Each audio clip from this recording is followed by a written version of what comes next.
اللہ اکبر اللہ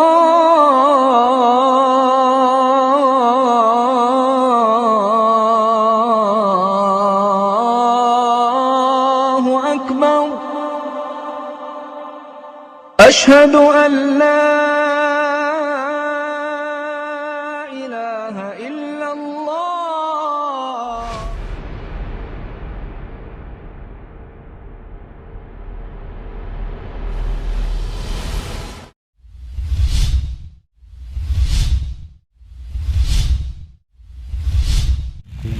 بسم اللہ الرحمن الرحیم.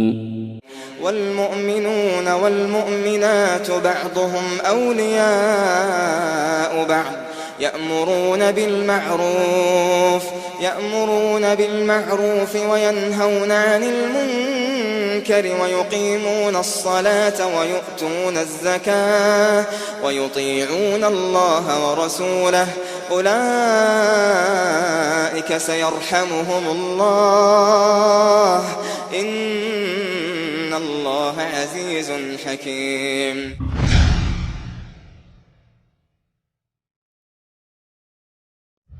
ناگاہ بصیرت ناگاہ نظر بصیرت سے ملاحظہ فرما لیا کہ قریب ایک جہاز غرق ہو رہا ہے. آپ نے ہمت اور توجہ باطنی سے اس کو غرق ہونے سے بچا لیا. بیٹھے کہیں اور ہیں, بصیرت کی نگاہ پڑی, کیا دیکھا؟ ایک جہاز سمندر میں ڈوب رہا ہے. وہیں بیٹھے بیٹھے موڈا دیا اور پار لگا دیا.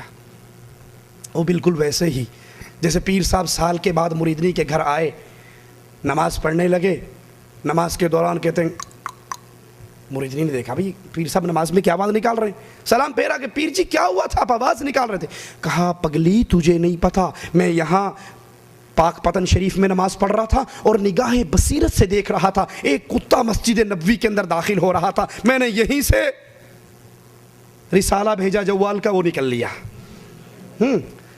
مریدنی کو تھوڑی سی پڑھی لکھی تو اس نے کہا ابھی حساب لگا لیتی ہوں, دیکھتی ہوں کیا واقعی ماشاءاللہ اتنا پہنچا ہوا ہے.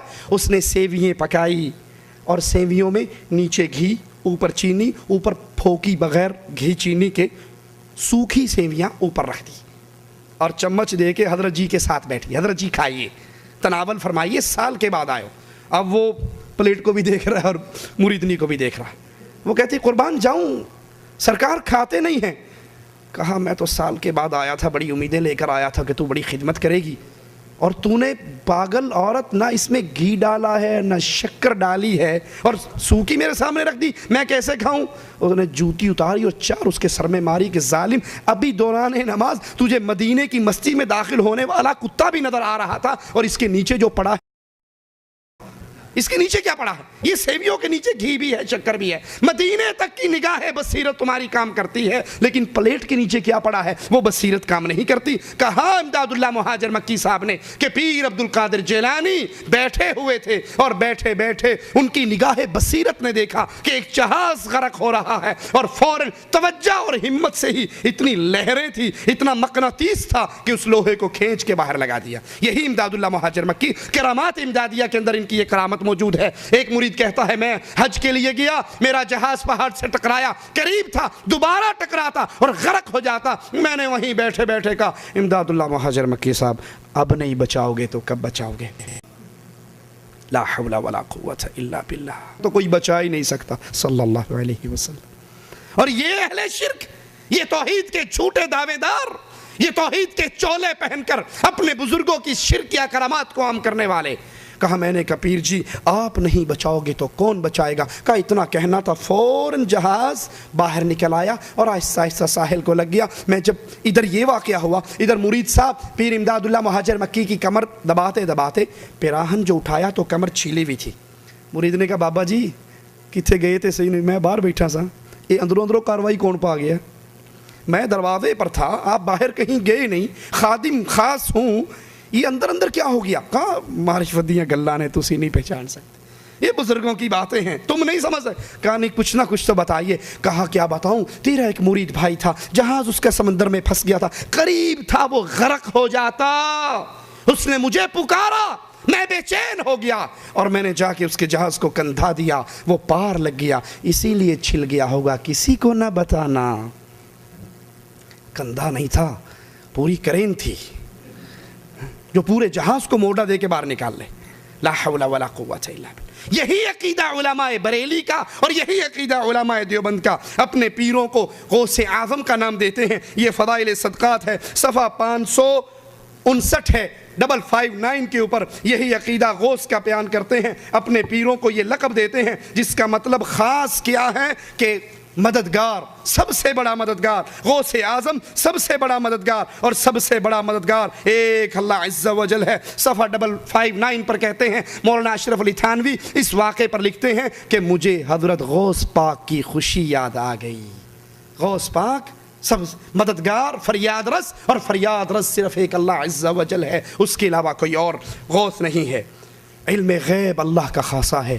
قرآن حکیم کی اس آیت پہ غور کیجئے. قل لا يعلم من في السماوات والارض الغیب الا اللہ وما يشعرون ایان یبعثون. اے نبی کہہ دیجئے اللہ کے سوا آسمان اور زمین کی چھپی ہوئی باتوں کو کوئی نہیں جانتا, اس کی خبر کسی کو نہیں ہے, اور وما يشعرون ایان یبعثون, ان کو تو یہ بھی نہیں پتا کہ اٹھایا کب جانا ہے. علم غیب میں اللہ خاص ہے, یہ خاصہ ہے اس کا. اپنے نبی کو بتانا چاہے بتا دیتا ہے, اور اپنے نبی کو نہیں بتانا چاہتا. عائشہ رضی اللہ تعالی عنہا پر تہمت لگتی ہے, مومنوں کی ماں پہ تہمت لگتی ہے, دنوں پہ دن گزرتے ہیں. عائشہ اپنے والد کے گھر چلی جاتی ہیں, روتی ہیں, آنسو بہاتی ہیں. نبی آ کر کہہ دیتے ہیں عائشہ رضی اللہ تعالی عنہا اگر تجھ سے غلطی ہو گئی ہے تو اللہ سے معافی مانگ لے, اللہ معاف کرنے والا ہے. اور عائشہ رضی اللہ تعالی عنہا فرماتی ہیں اے نبی اگر میں اپنے صفائی پیش کروں آپ یقین نہیں کرو گے, یہ الزام اپنے اوپر لے لوں تو وہ گناہ جو میں نے کیا نہیں ہے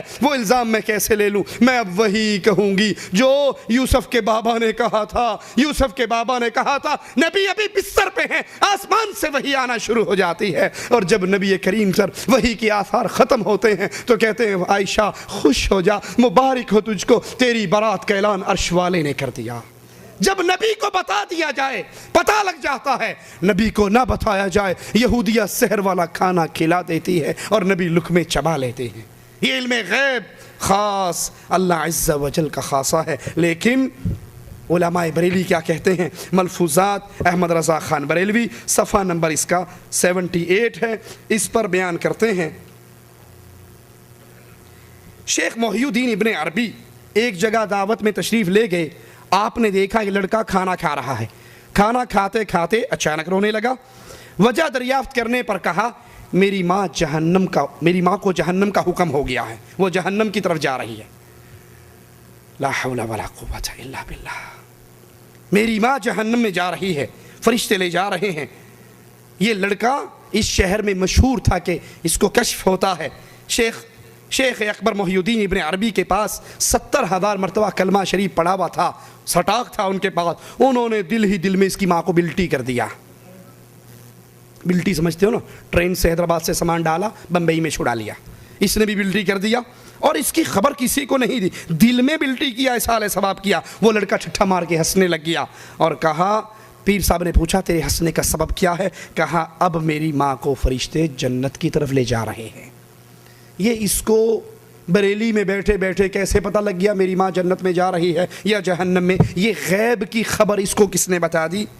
اب یہی عقیدہ اور بعین ہی انہی الفاظ کے ساتھ آپ کو فضائل اعمال کے اندر مولانا ذکریہ صاحب سناتے ہیں. ذرا سنیے, صفحہ نمبر 356 ہے, 356 صفحے پہ اسی واقعے کو, اور الفاظ بھی تبدیل نہیں ہوتے, سیم وہی الفاظ ہیں. انہی الفاظ میں کہتے ہیں شیخ ابو یزید قرطبی فرماتے ہیں میں نے سنا جو شخص 70,000 مرتبہ لا الہ الا اللہ پڑھے اس کو دوزخ کی آگ سے نجات ملے. میں نے یہ سن کر ایک نصاب 70,000 کی تعداد اپنی بیوی کے لیے پڑھی, کئی نصاب اپنے لیے پڑھے, ذخیرہ آخرت کیا. ہمارے پاس ایک نوجوان رہتا تھا جس کے متعلق مشہور تھا کہ یہ صاحب کشف ہے, جنت دوزخ کا اس کو کشف ہو جاتا ہے. مجھے اس بات کی یقینی میں کچھ تردد تھا تو ایک دن وہ ہمارے ساتھ کھانا کھا رہا. خان صاحب نے بھی یہی سنا ہے نا, شیخ صاحب بھی یہی سنا رہے ہیں. کھانا کھاتے کھاتے اچانک چیخ مار کے رونے لگا, سانس پھول گئی. میں نے کہا کیا ہوا؟ کہا میری ماں دوزخ میں جل رہی ہے. وہ بھی لے کر جا رہے تھے, پچھلا سین تھا, یہ اگلے والا سین ہے. پہنچ گئی تھی. وہ طارق جمیل صاحب بیان کرتے ہیں ایک سید زادی کا قصہ. کہتے ہیں ایک سید زادی تھی، خامد مر گیا، وہ بیچاری رلتی پلتی فاقے ہو گئے، تو ایک دن ہجرت کر کے خراسان چلی گئی۔ والی خراسان کے پاس جا کر کہنے لگی سید زادی ہوں، اولاد رسول ہوں، بھوکی ہوں، بچوں کی رہائش کہنے لگا یہاں ہر دوسرا آدمی کہتا ہے میں آل رسول ہوں۔ وہ پریشان ہوئی، کسی نے کہا وہ جو پارسی ہے نا آتش پرست بڑا سخی ہے اس کے پاس چلی جا، اس کو جا کر بتایا میں آل رسول میں سے ہوں اور میں پردیسی ہوں، مجھے 1-2 رات کا ٹھکانہ چاہیے جب تک کہ میں اپنا کوئی روزگار نہ بنا لوں۔ والی خراسان سو گئے تو خواب دیکھتے ہیں کہ میں جنت میں پہنچ گیا، ایک بہت خوبصورت قصر ہے، محل ہے، اس کے سامنے کھڑا ہوں اور اس کے دروازے پر رسول اللہ صلی اللہ علیہ وسلم کھڑے۔ میں نے پوچھا اللہ کے نبی یہ گھر کس، یہ محل کس کا؟ کہا ایک مسلمان کا۔ کہا میں بھی تو مسلمان ہوں یا رسول اللہ صلی اللہ علیہ وسلم۔ کہا تو گواہ لے کر آ کہ تو مسلمان ہے؟ رات میری بیٹی تیرے پاس آئی تھی اور تجھ سے کھانا مانگا تھا تو نے کہا تھا سید زادی ہونے پر گواہی لے کر آ، اب تو مسلمان ہونے پر گواہی لے کے آ۔ یہ ہڑبڑا کر اٹھا کہ یہ تو بڑا ظلم ہو گیا۔ لوگوں سے پوچھا وہ عورت کہاں گئی؟ کہا پارسی کے گھر۔ صبح صبح جا کے دھم دھم اس کا دروازہ پیٹا، وہ باہر نکلا۔ کہا جو مانگتا ہے مانگ لے، یہ مجھے واپس کر دے، یہ خانوادہ رسول مجھے دے دے۔ کہا حضرت بن دیکھے سودا کر لیتا، لیکن اب دیکھ چکا ہوں، اب سودا نہیں ہو سکتا۔ کہا کیا مطلب؟ کہا جو خواب آپ دیکھ رہے تھے وہی میں دیکھ رہا تھا۔ دونوں سین اکٹھے چل رہے ہیں، بلیوٹوتھ ہے پرانا، آپ کے جوال میں آج آیا، یہ پرانا بلیوٹوتھ ہے۔ جو خواب تم دیکھ رہے تھے وہی میں اچھا اس نے بتایا نہیں کہ میں نے خواب دیکھا ہے، اس نے بتایا نہیں کہ میں نے خواب دیکھا ہے، یہ صرف خاندان مانگنے آیا۔ کہا جو خواب تم دیکھ رہے تھے وہی خواب تو میں بھی دیکھ رہا تھا۔ کہا پھر؟ کہا جب اللہ کے نبی تجھے دھتکار چکے تھے کہ جا مسلمان ہونے کی گواہی لے کر آ، اس وقت اللہ کے نبی نے مجھے آگے کیا اور کہا تو نے میری بیٹی کو حفاظت دی، گھر دیا، کھانا دیا، آ اس محل کے اندر داخل ہو جا، یہ تیرا گھر ہے۔ رات تک میں پارسی تھا، صبح میں مسلمان ہو گیا ہے۔ تو خان صاحب پچھلا سین بیان کر رہے ہیں کہ ماں جہنم میں لے کر جائی جا رہی، اور شیخ صاحب اگلا سین بیان کر رہے ہیں کہ وہ جہنم میں جل رہی تھی۔ تو انہوں نے دل ہی دل کے اندر وہ ایک نصاب 70,000 کا پڑا ہوا اس کی ماں کو بلٹی کر دیا، تو فوراً ٹھٹھا مار کے ہنس پڑے۔ کہا چچا میری ماں کو دوزخ کے عذاب سے ہٹا دیا گیا ہے، وہ جنت کی طرف جا رہی ہے۔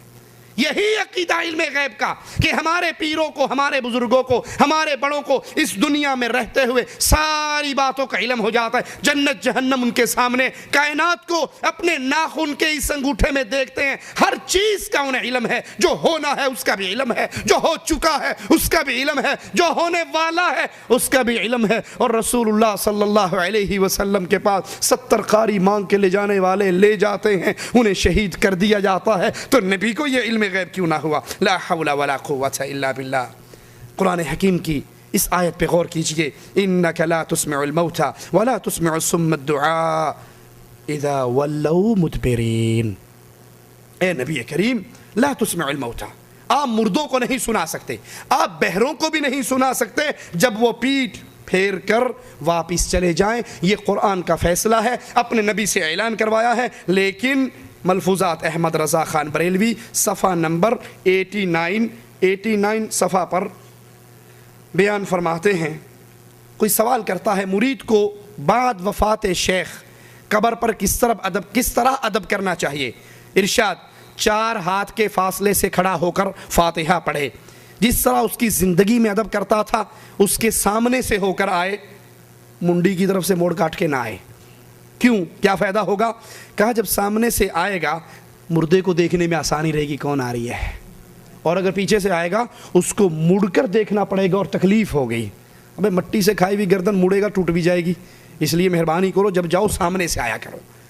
کہا سامنے سے جاؤ، مردے کو دیکھنے میں آسانی رہتی ہے، اس کو گردن موڑنے کی ضرورت نہیں رہتی۔ ایک بزرگ کا انتقال ہوا، اس کی صاحبزادی روزانہ قبر پہ حاضر ہوتی، تلاوت قرآن کرتی، کچھ مدت کے بعد وہ جوش جاتا رہا۔ ایک روز حاضر ہوئی، خواب میں دیکھا اور انہوں نے کہا ایسا نہ کرو، میرے سامنے آ کر کھڑی ہو جاؤ تاکہ میں جی بھر کر تمہیں دیکھ لوں، پھر میرے لیے دعائے رحمت کرو، پھر چلی جاؤ۔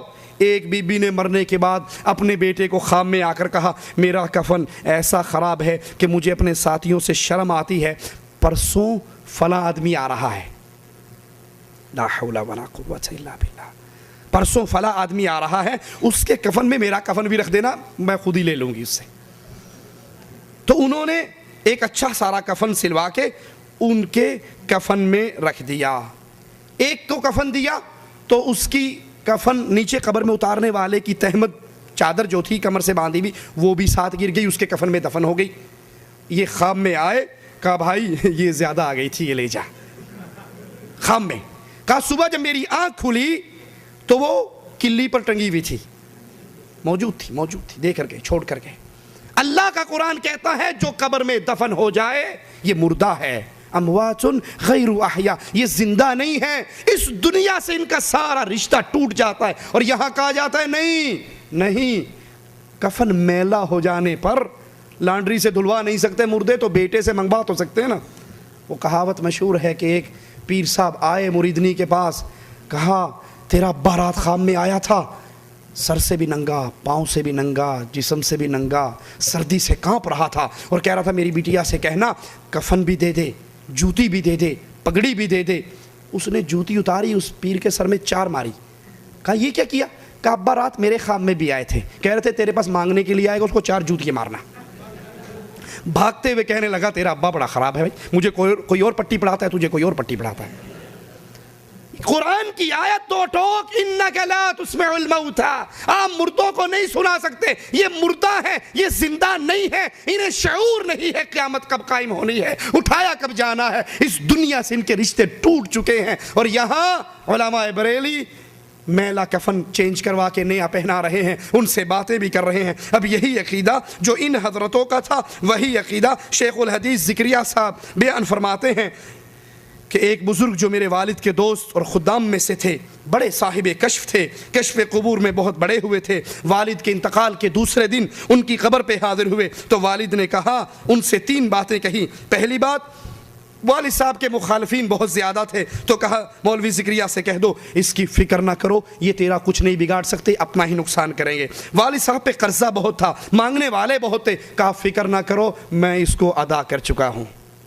صراف سے قبر کے اندر سے ٹرانسفر ہو چکا ہے, ملٹی ہو چکا ہے, مل گیا ہے ان کو, تم سے مانگنے کوئی نہیں آئے گا. اور بزرگوں سے ڈرتے رہنا, ان کی الٹی بھی سیدھی ہوتی ہے.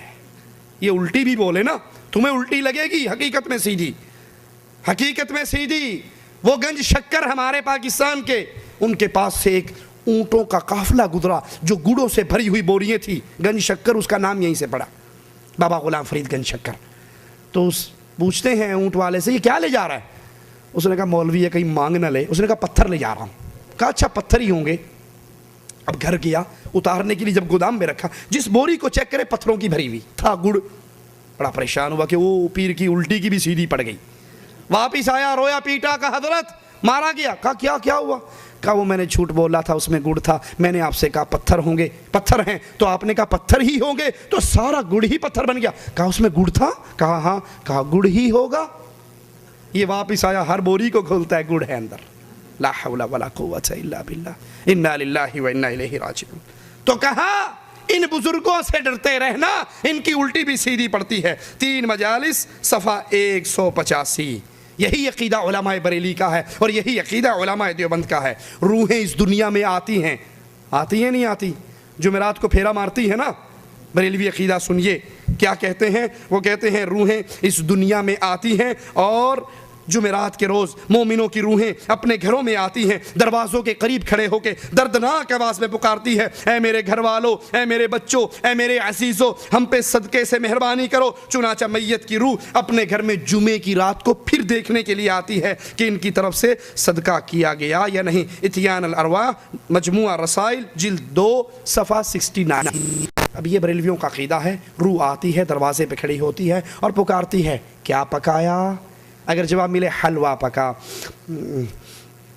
بکرا پکا, گوشت بھونا, کہتی مبارک ہو, خوش رہو, آباد رہو, ہمارے لیے بڑا تم نے صدقہ کیا. اور اگر جواب ملے دال مسور پکی, فلٹے منہ پڑا, ساڑھے واسطے دال مسور رہے گی سی.